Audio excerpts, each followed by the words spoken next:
بسم اللہ الرحمن الرحیم نحمدہ ونصلی علی رسولہ الکریم اما بعد۔ نماز کا چوتھا رکن ہے رکوع۔ ہم رکوع کے حوالے سے آج کی مجلس میں انشاءاللہ 17 مسائل عرض کریں گے۔ نمبر 1، رکوع کے معنی کیا ہے؟ رکوع کے معنی ہیں جھکنا۔ نمبر 2، رکوع کی فرض مقدار یہ ہے کہ اوپر کے دھڑ کو اس قدر جھکایا جائے کہ دونوں ہاتھ گھٹنوں تک پہنچ جائیں اور ایک بار سبحان اللہ کی مقدار آدمی جھکا رہے۔ نمبر 3، رکوع کرنے کا مسنون طریقہ یہ ہے کہ گردن اور پشت تقریباً ایک سطح پر آ جائے، ہاتھ کمان کی تانت کی طرح تنے ہوئے ہوں، یعنی کوہنیوں میں خم نہ ہو، گھٹنے آگے کو نکلے ہوئے نہ ہوں، پشت ایسی برابر ہو کہ اگر اس پر پانی کا گلاس بھر کر رکھ دیا جائے تو پانی نہ گرے، دونوں ہاتھ پسلیوں سے جدا ہوں اور گھٹنوں کو دونوں ہاتھوں سے مضبوط پکڑا جائے۔ یہ رکوع کرنے کا سنت طریقہ ہے۔ نمبر 4، رکوع کے لیے جھکتے ہوئے اللہ اکبر کہنا چاہیے۔ نمبر 5، رکوع میں جاتے اور اٹھتے وقت دونوں ہاتھوں کو کانوں تک نہیں اٹھانا چاہیے، صرف تکبیر تحریمہ کے وقت دونوں ہاتھوں کو کانوں تک اٹھایا جائے گا۔ نمبر 6، رکوع میں اپنے دونوں ہاتھوں سے گھٹنوں کو مضبوطی کے ساتھ پکڑا جائے۔ نمبر 7، گھٹنوں کو پکڑتے وقت ہاتھوں کی انگلیوں کو کشادہ رکھا جائے۔ نمبر 8، رکوع میں گھٹنوں کو سیدھا رکھا جائے، یعنی گھٹنوں میں خم نہ ہو اور آگے کی طرف جھکاؤ بغیر کسی عذر کے نہیں ہونا چاہیے، جیسے پہلے بھی میں نے عرض کیا۔ نمبر 9، رکوع کی حالت میں پشت سیدھی رکھی جائے، یعنی کمر سکڑی ہوئی نہ ہو بلکہ کشادہ اور پھیلا کر رکھنا سنت ہے۔ نمبر 10، سر کو پشت کے ساتھ برابر رکھا جائے، بغیر کسی عذر کے سر کو پشت سے اونچا رکھنا یا نیچے رکھنا یہ صحیح نہیں ہے۔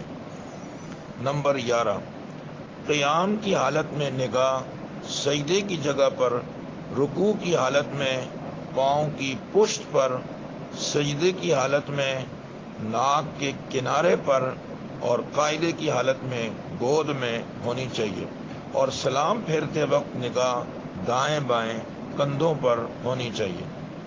نمبر 12، رکوع میں کم از کم 3 بار سبحان ربی العظیم پڑھنا چاہیے۔ 3 بار سے کم پڑھنا سنت کے خلاف ہوگا۔ البتہ کوئی 3 بار سے زیادہ پڑھ لے تو اچھی بات ہے، 5 بار 7 بار۔ نمبر 13، عام طور سے امام صاحب کے پڑھنے کی رفتار چونکہ تیز ہوتی ہے، اس لیے بہتر یہ ہے کہ وہ 5 مرتبہ سبحان ربی العظیم پڑھ لے تاکہ مقتدی سہولت کے ساتھ 3 مرتبہ پڑھ سکے۔ تاہم امام کے لیے بھی مسنون مقدار کم از کم 3 بار پڑھنا ہی ہے۔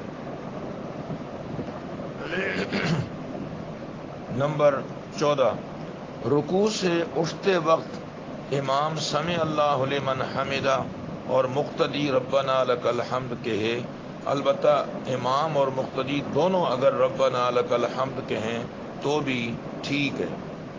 نمبر 15، رکوع سے سیدھا کھڑا ہونا چاہیے یہاں تک کہ ہر جوڑ اپنی جگہ پہ آ جائے، سانس رک جائے، اس کو قومہ کہتے ہیں۔ ہمارے اکابرین فرماتے ہیں کہ قومہ میں ایک چیز فرض ہے، ایک واجب ہے اور ایک سنت ہے۔ فرض مقدار قومے کی یہی ہے کہ ہر عضو اور ہر جوڑ اپنی جگہ آ جائے، اتنا کھڑا ہونا ضروری ہے، اور واجب کی مقدار یہ ہے کہ کم از کم 1 مرتبہ سبحان اللہ کی مقدار کھڑا رہے، اور سنت کی صورت یہ ہے کہ 3 مرتبہ سبحان اللہ کے بقدر وہ آدمی کھڑا رہے. یہ قوم کی سنت اور مسنون مقدار ہے. فرض چھوٹ جائے تو نماز نہیں ہوتی، جان بوجھ کر واجب چھوڑنے سے بھی نماز نہیں ہوتی، بھولے سے چھوٹ جائے تو سجدہ سہو کرنا پڑتا ہے. تو اس لیے اس کو اچھے انداز سے قومے کو اعتدال کے ساتھ ادا کرنا چاہیے. نمبر 16،